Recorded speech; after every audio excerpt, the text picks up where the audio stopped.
Avatar: Aang is a movie made by fans for fans. It is just dripping with passion and fun. That's how I would describe this movie. Just fun. Is it perfect? No. It has its flaws, which I'll get into, but boy was it a treat to watch. The first half of this video is going to be spoiler-free. If you just want a general feel for how this movie performs, stick around until this timestamp. I'll also give you a warning, but after that, I'll be getting into spoilers. So, this movie. I gotta start by praising the animation. Anyone with eyes in their head can tell that this animation is gorgeous. It has a pretty similar style to the original, but it looks more vibrant and it has much more detail. The painted backgrounds are especially beautiful. And, like this series, there are plenty of exaggerated expressions and goofy moments that are only possible with this sort of animation. I'm really glad they didn't get rid of that sort of stuff in favor of making the movie more mature. In a similar vein, the combat in this is spectacular.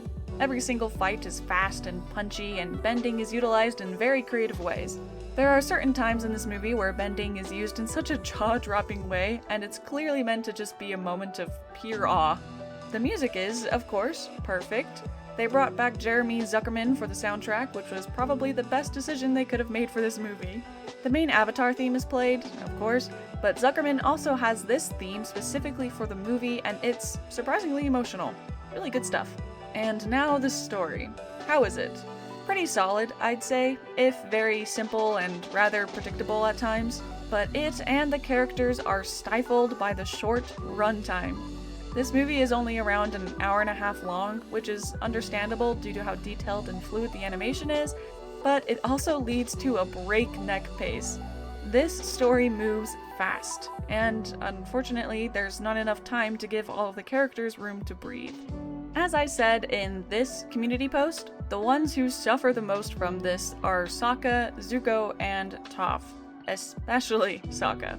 They're reduced to just caricatures, embodying their most recognizable traits. Sokka is funny, Zuko is serious, and Toph is sarcastic.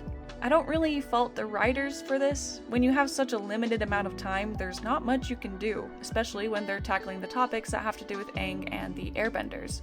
Last thing, I thought the voice acting was a little strange. It was good, mind you, but there were some moments where the voice acting didn't really fit the animation. And I don't just mean that because they didn't bring back the original cast for the gang, but because the voice acting felt sort of subdued. While the animation showed very intense facial expressions, not just for the goofy moments but for the serious too, the voice acting didn't quite match the same energy. I'm not sure if this was an issue of direction or the voice actors themselves. It's not terrible, but I did notice it at times. I'm curious if anyone else felt the same way, or if I was just salty that they didn't have the original cast. Overall, I would rate this movie as a 7 out of 10. Alrighty, it's time for spoilers, y'all. If you have not seen this movie, please go watch it. Once you do, head on back here. Have you clicked away yet? Yeah? Everyone else still watching has already seen it? Okay, good. So, Sokka. They did my man dirty in this movie, more so than Zuko and Toph. When they introduced the Denied, I immediately thought they'd have a scene where Sokka shows them that they can still fight and contribute even without bending. And while we did sort of have a scene like that with the whole flying bicycle thing, it didn't have the gravity I wanted it to. Everything with Sokka was played as a joke, which, don't get me wrong, fits, since he is basically 90% of all comic relief in the show, but he could also be serious when needed. We know Sokka is competent, and I wanted this movie to give us a moment like that. It was always satisfying when it happened in the show, but that aspect of his character was missing in this movie. But what about the screen time? They just didn't have enough time to give everyone a moment in the spotlight, right? Well, for one, that's just not true. Each character got a moment to shine. The only problem was that Sokka's moments, every single one, were for comic relief. That's where my disappointment lies. And 2, they could have shortened 2 scenes in order to give just a tiny bit more time to the main crew. Which 2 scenes am I talking about? Well, the one with the Earthbender avatar and the scene with the multiple-eyed spirit towards the end. They didn't need to take these characters out, mind you, but I thought it was strange how long the movie lingered on them when that time could have been better spent elsewhere. Now I want to talk about Togga. Everything with Togga and Sonam and the ancient airbenders I really enjoyed. One of my favorite scenes is when Togga shows Aang how to fly with the other. That was super cool, especially when it was then utilized in the storm to dispel the tornadoes. Actually, that whole scene with the storm was just fantastic. But with Togga, I want to talk about his betrayal. At first, this makes him seem like a twist villain, and a rather poor one at that, but I don't think that's what he was meant to be. In my mind, there are two versions of the twist villain archetype. The first is when the twist surprises both the audience and the characters. The second is when the twist surprises only the characters and not the audience. Togga, to me, was the second. I never fully trusted Togga, and I think that was intentional. We see pretty quickly that there is a divide between Aang and Togga and the rest of the gang. We notice that Togga is trying to widen that divide, which leads to the audience and Katara being suspicious of him.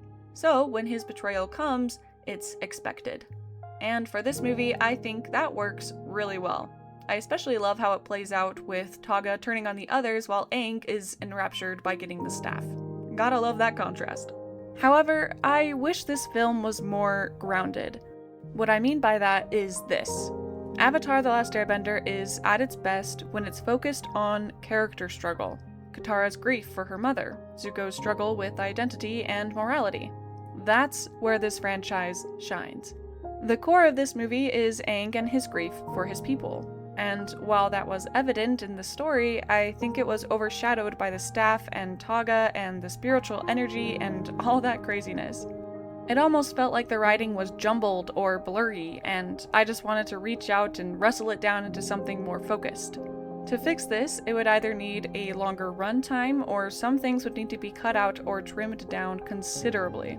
The Denied in particular felt very shallow, as if they were just thrown in as enemies for the gang to fight. Actually, that's pretty much exactly what they were. So, after saying all of this, some of y'all might be wondering how I can still give this movie a 7 out of 10. It sounds like it has a lot of flaws. Well, I agree, it does, but it still has such a high rating because of how enjoyable it was. Maybe that's a little shallow of me, but I still really liked this movie. It felt like a love letter to the franchise written by fans to fans. People have been describing it as a fanfiction, and I absolutely agree. There was real passion and love put into this movie, and I don't know about you, but I could really feel that. It was just a blast, and I desperately want more. This movie deserved a theater release. In fact, this whole franchise deserves so much better. In a perfect world, a series set in this same era would be released with episodes focused on each member of the gang. That would be the dream. But for now, this movie is what we got. And honestly, I'm happy with it. Thanks for watching, y'all. Make sure to subscribe if you haven't yet. I've got more Avatar videos on the way. With that, I'll see y'all in the next one. Bye-bye!